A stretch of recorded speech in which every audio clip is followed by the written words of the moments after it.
All right, we are throwing this open for discussion. I've got Ghulam, he's an activist. Noel Saranjit Sen, former DGP of Andhra Pradesh, is also with us. And Nipun Saxena is an advocate joining me here in the Delhi studio. I want to first come across to you, Nipun. Do you agree that a separate law is required or the need of the hour or not? There already is a move before the Rajya Sabha to propose a separate law.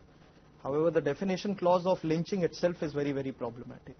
Now, just like rape is, of course, a separate offense, when it is gang rape, it carries an additional penalty.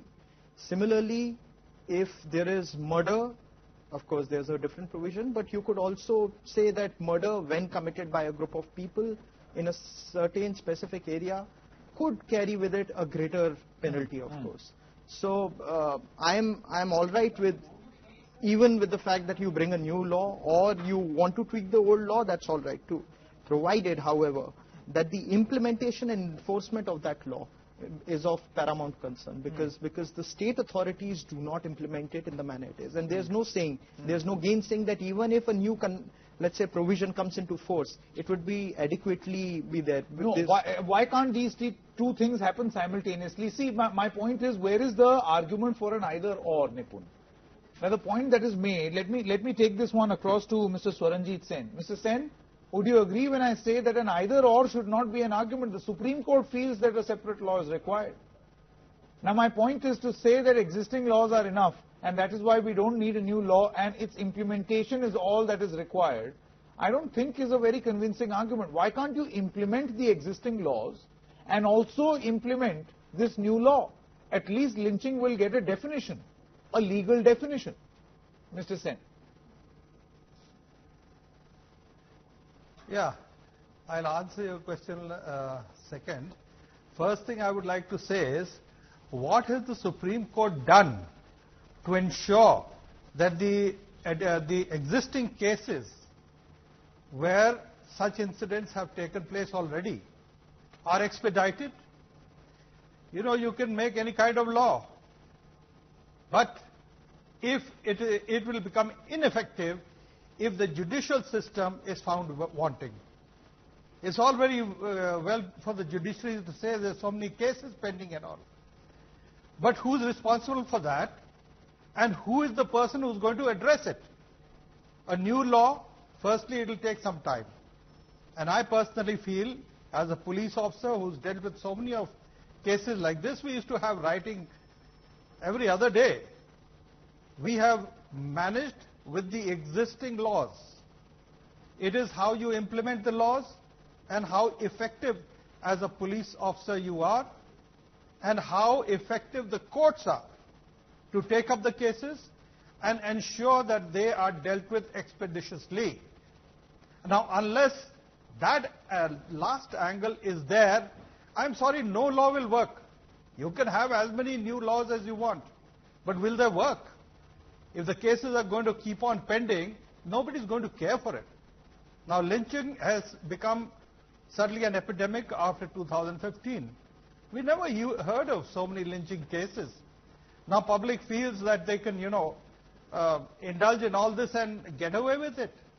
So, why are they feeling that way? Because they know that it will take many, many years and probably nothing will come of it. And that is where I say, our judicial system has to improve itself. Just saying making a new law will serve the purpose, I don't agree with it at all. That is what I feel. Okay, very significant, Ghulam. I want to with all sorts of cases for a long time. Yeah. I think that is very significant, and I'm going to discuss it. But see, nowhere do I feel, while you are trying to highlight the problem areas, I feel none of these reasons are reasons enough for a new law to not exist. I mean, by that logic, we should stop making laws. Yes, our implementation is very poor, but my point is it needs to get a clear legal definition. It can't be an either or, the basic point that I was trying to make. Ghulam, let me come to you now. Ghulam, the points that are being made over here are very, very significant. I agree with Mr. Swaranjit Sen when he says that the reason why perhaps these lynching incidents are on the rise, we have to understand the psychological reason why this is happening, is because there is, of course, poor management of law and order, which is a state subject. And point number two, a very, very poor conviction rate.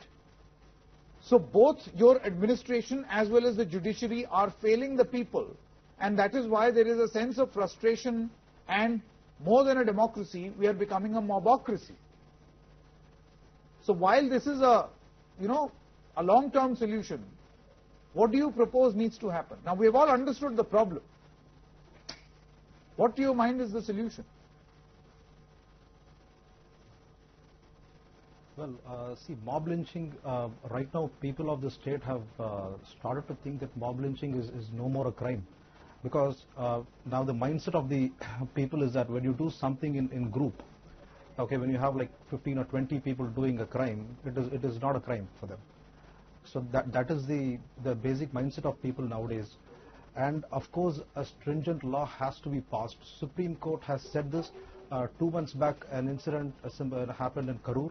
Similar incident happened where a 15-year-old boy was killed, by a similar kind of a mob. But again, I don't know what are people waiting for? What is the government waiting for? I mean, do they want more such incidents to happen? I'm not sure. They must do something, and people who were involved in this mob lynching needs to be punished. That is very important, and media, especially national medias, will have to highlight that as well.